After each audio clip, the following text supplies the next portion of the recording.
Welcome, dear traders! Last week, traders finally got the chance to study the US non-farm payrolls report.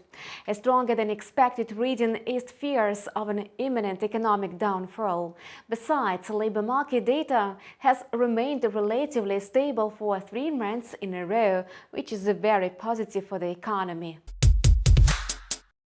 Investors were extremely relieved after the release of upbeat data. Given the relatively stable and strong labor market, the United States is unlikely to slide into recession, so the Fed may continue to raise the interest rate in the coming months to cap inflation. Now, almost all analysts are sure that the cash rate will be hiked. The question is whether the regulator will raise it by 50 or 75 basis points. Two of the Fed's most hawkish policymakers, Christopher Waller and James Bullard, have already backed a 75 basis point increase. Atlanta Federal Reserve Bank President Raphael Bostic also spoke in favor of a 75 basis point rate hike.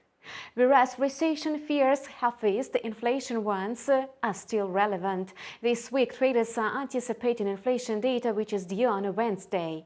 This report will reveal whether inflation has perked or not.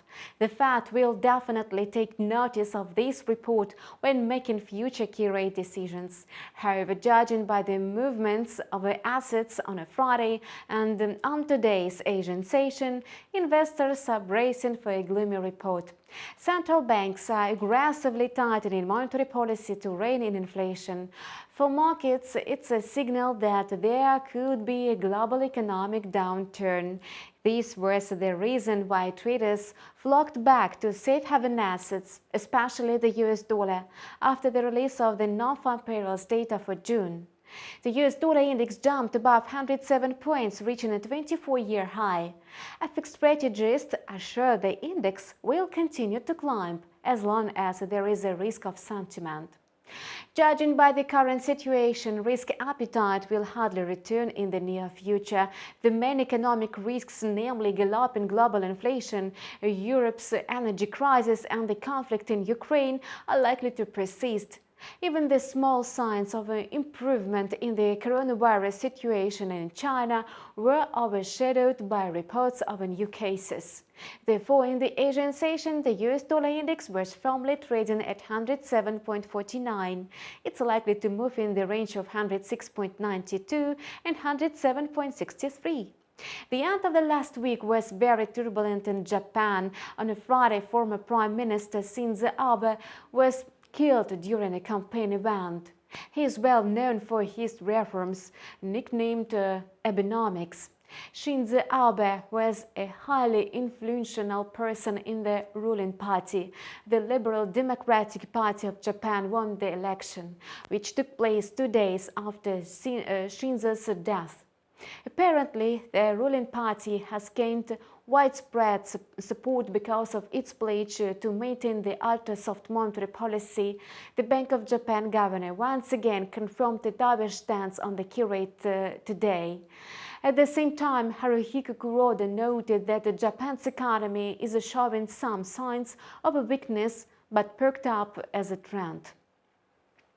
The yen is lacking drivers due to the regulator's dovish stance as well as the economic state of the country. The US dollar, which is strengthening against the basket of main rivals, has exerted more pressure on the yen. The dollar-yen pair climbed above the 20-year highs that were tested last month and the 24-year highs. The pair grew above 137 points in the Asian session, trading at 136.88. As seen, the US dollar was unable to consolidate at its new high. However, it began this week with an increase. It's still stronger than the yen. Yet, as a safe haven asset, the yen may eventually attract more investors. On a Monday morning, the pair was trading in the range of 135.90 and 137.26. The Aussie was also down at the start of the week, hovering at 0.6811. US inflation data, which is on the tap of Wednesday, may provide provide more clues about the Fed's future plans for monetary policies, as well as influence the Reserve Bank of Australia's decision on the key rate. In addition, commodity prices dropped significantly at the beginning of the week. It's rather bearish for the Aussie as a commodity currencies.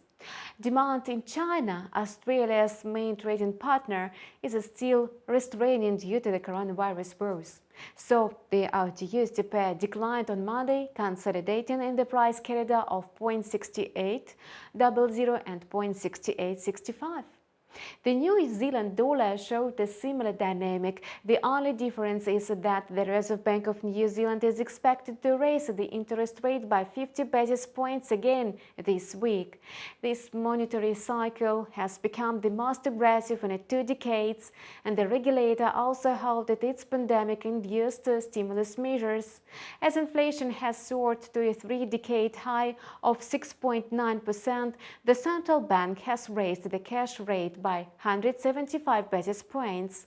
If the rate is hiked by another 50 basis points on Wednesday, it will mean the watchdog will have raised its tenfold from a record low of 0.25%. However, the loonie is still moving down now. The NZD-USD pair was dropping during the Asian trade in the range of 0.6156 and 0.6196. As you can see, there is a market uncertainty at the start of the week. Besides, traders are bracing for the US inflation data, other crucial economic reports, as well as geopolitical news. Subscribe to our channel and keep close tabs on market developments, and see you soon.